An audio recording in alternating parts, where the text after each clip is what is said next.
I'm not looking at the subjective. That is, why didn't they do it? I'm looking at the objective. I see a people. The Constitution says that every person in Ghana has to be represented, and that's why we divided the country into constituencies. And I see, as a matter of fact, a manifestation of an inability by a commission to get people to be represented. I also see from the Constitution, Article 97 or so, that the representation is taken seriously by the constitutional drafters, that if you are an MP and you fail to be in Parliament for 21 certain days, you have no excuse before the Privileges Committee, your seat will be declared vacant. I see that too. So I take representation from the reading of the Constitution very seriously.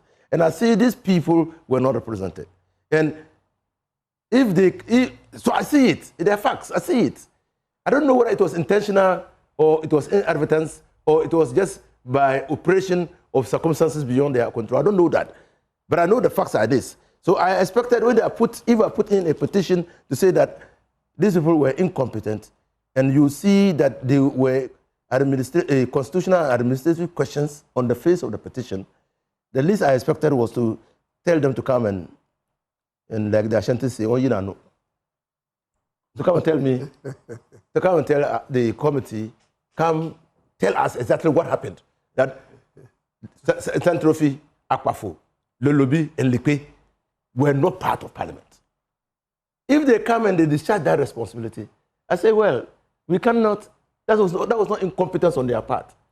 But if I say that on the face of it, what facts again do I need to establish on the face of it?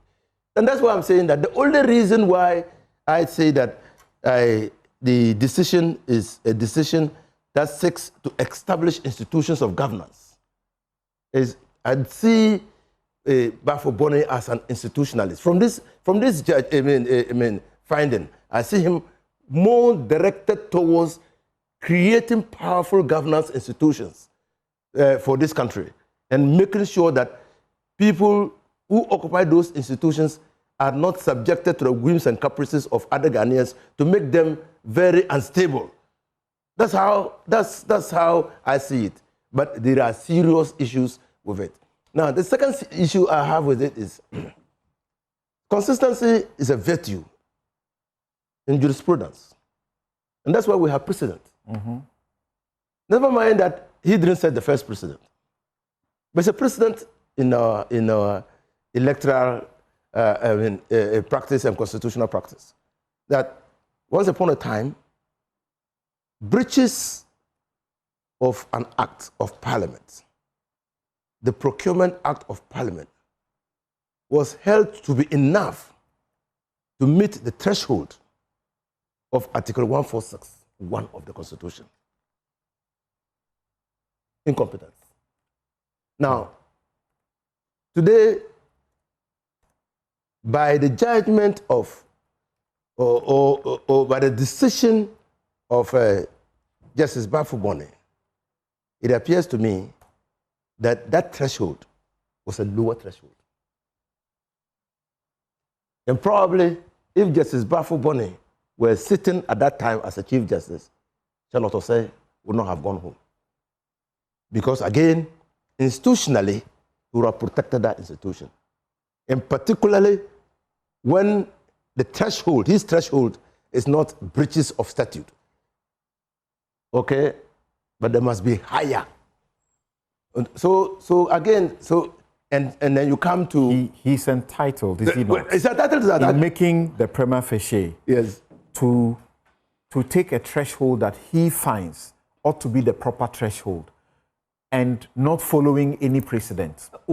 Because yes, in the Charlotte Osei kind of precedent, yes, we were all told that that precedent was so low. Yes. Well, I led Kwaku Baako to the court, yes, to challenge that decision, yes, on the basis that she did not take one CD, yes, and chop. Yes.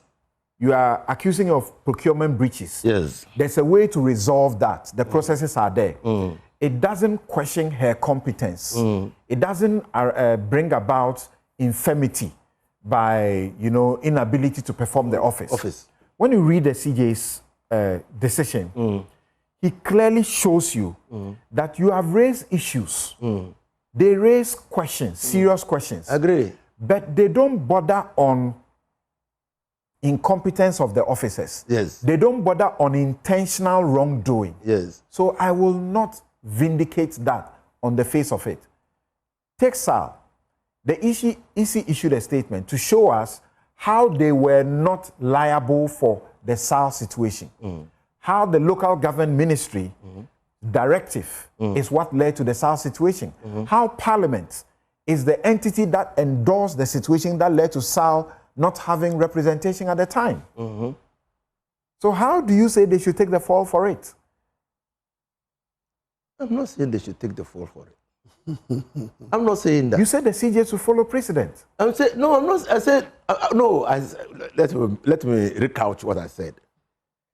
I said, from the decision of the Chief Justice on the 7 petitions presented to him for the removal, referred to him by the President for the removal of the Chief Justice, he appears to have set the bar very high. And that when you compare that bar set by him against that set for Charlotte Osei in similar circumstances, it seems the Charlotte Osei bar or threshold was low. Okay. That's what I've said. I'm not saying they should have taken it. All right. I'm saying that, and I said, for consistency's sake, when you make a decision that departs from an earlier decision, one is obliged by reason of your legal analysis to try to justify what would have occasioned a departure. The prima facie you are suggesting is a judicial decision, but it's an administrative decision. So nobody is bound to follow the other. No, I'm not this is not a Supreme Court decision where you have to explain why you are departing. I'm not saying that he's bound by the prima facie, but his decision, should explain. His decision compels me to try to see why he's departed from that prima facie. So it does look like you are not even allowed to say he has departed, because the way Sophia Akufo thinks, it's not the way he thinks. And the two of them were not sitting in a court. And not sitting in a court means that nobody owes anybody an explanation why I don't follow this person's own or this person's decision. So prima facie decisions are administrative, fine. But they are also constitutional. They are founded in law. Right. The Constitution requires it.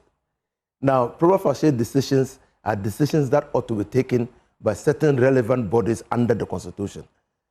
And so when a prima facie decision is taken, we think and we believe, as people who practice the Constitution, that you must be able to see some consistency in terms of, that is exactly what we mean by the rule of law, that things, persons equally circumstanced will be treated equally.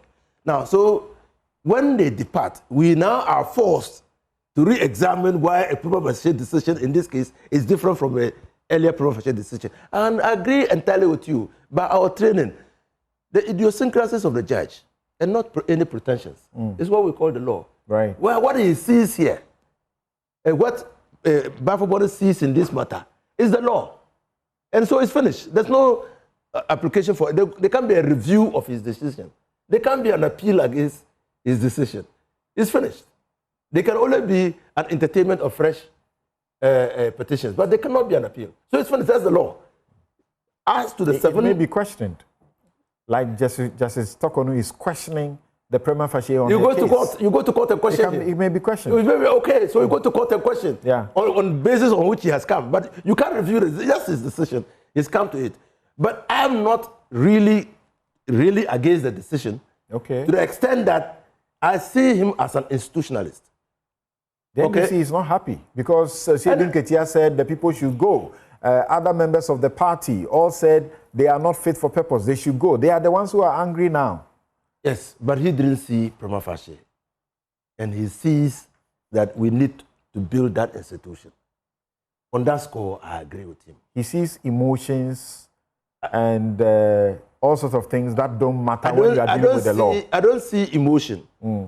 I don't see that we are using emotion. I see that he himself has contributed to the confusion, in the sense that he said that on the face of the petitions presented, there are administrative and constitutional questions. But he is now importing intentionality as one of the conditions which must be met. Maybe you should also ask, where do administrative and constitutional questions get answers? They get answers in a petition. In a petition? Yes. Okay. In a petition. So when the petition is submitted and there are these issues raised on constitutional and administrative matters, you refer so you ask for them to explain, and when they explain and you are not satisfied, you refer the matter to a committee. You set up a committee, and let them come and tell the committee that, well, there has been gross misinformation on our role in this matter. Because what has happened was actually a doctrine, to some extent, doctrine of necessity, that this situation had to come about because of other intervening institutions which failed to do their work. We don't know. We just know that the Constitution says that the electoral commissions shall create constituencies, and everybody ought to be represented in Parliament. So that's the first thing. The second thing is, then you come to Charlotte Osei. I also agree that he didn't take the decision, Charlotte Osei. And again, the idiosyncrasies of the Council of States is the law. And those idiosyncrasies of the Council of State cannot be... In taking the decision on Tokono. Okay. Cannot be attributed to him. I also agree with that. But when you read his opinion on whether or not the petitions raised prima facie against the breaches that were said to have occasioned the finding of prima facie in the Tokono case, you cannot fail but come to the conclusion that the bar also was lower there. Simplicity. So the NPP and those who have been arguing all this while that the bar was lowered in Gertrude Tokono's case are right. No, I'm not saying they are right. I'm just saying that, so we are looking at, you see, you must understand, that is why we want consistency. Yeah. That's why we want consistency. And that's what, and like I said, that's what the rule of law is all about. Now, so you find that in the Justice What is this consistency you are talking about? Because look, I'm asking you this question. So if we don't, in the absence of consistency, yes, let's say that we must hasten as a country. Because not everybody agreed with what found prima facie in Charlotte Osei. Not everybody agreed with what constituted prima facie in Gertrude Tokono. So where is the consistency? So there's no issue. Consistency doesn't come in. It's the lack of regulations. Because he introduces another word, threshold. Where's the threshold? Whose threshold? He's clear. He says that as far as he is concerned, if the issue you are raising, you can't show on the preliminary level clear facts of intentional wrongdoing or manifest inability to perform constitutional functions. Article 146 is not about doing just anything, but incompetence, inability to perform your functions because of ill health and what comes with it. Maybe you are sick in the head. I ask myself, to be honest, the question that we should all be, that should agitate our mind is, in a breach of the Constitution, or in an alleged breach of the Constitution, do you need an intention? A function has been entrusted to you to perform by the Constitution and you fail, refuse, or neglect to perform the Constitution. Do we need to know why what was your intention? What motivated you to refuse or neglect to perform that function? Is there a clear, he says, clear, manifest or demonstrable facts and I say that there has been inability to perform a constitutional function? Yes. If you take Sal, is there? Who says so? Well, I say so. I say so because you are ignoring the facts. I know Sal, I know Santrophy, yes. I know Aquafo, I know Lulubi, I know Lipe. They exist. These are facts.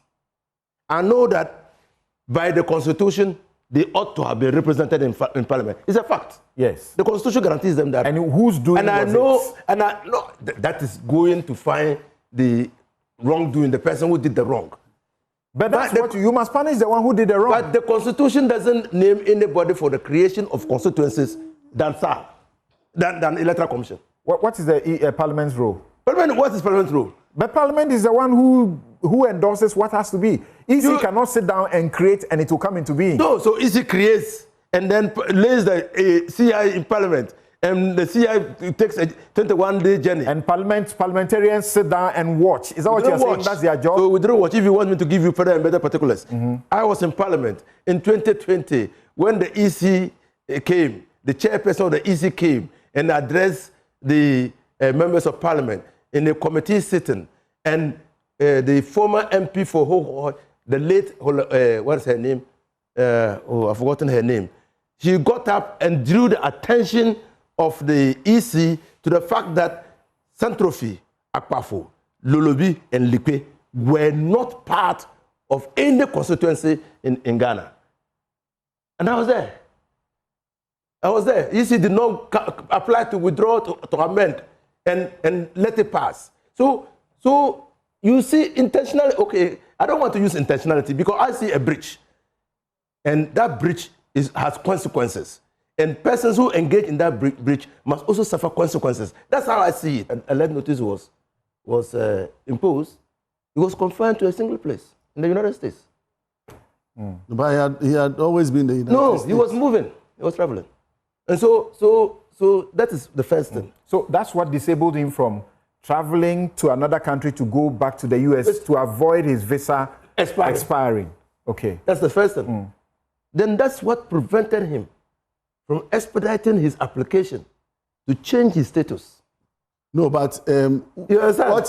Let's say in 30 seconds. Whatever it is, the conclusion by Interpol is that that particular decision to put him on red alert was not correct, was improper. It was grounded in political vendetta. And so whether the presence of the... Did they say political vendetta? They said something. It's not political vendetta. Oh, it was the politics. Political vendetta. But do you find why they said there was politics around it? Did you find a reason? Oh, but we've always known. I have no. It was not the arrest. It was not the arrest. The processes. It was the commentaries on the back of it, particularly from the Attorney General's department and the deputy. Yeah. But because the first time that has been the position that the first time Kedofurata challenged the Interpol red alert notice, he didn't challenge it on the basis of politics. Okay. He challenged it on the basis of wrong procurement of the arrest warrant. Yeah. All right. So I'm sorry, but my producers say that my time is up and I should sign off. Thank you very much. My outfit is by Habil Scooter.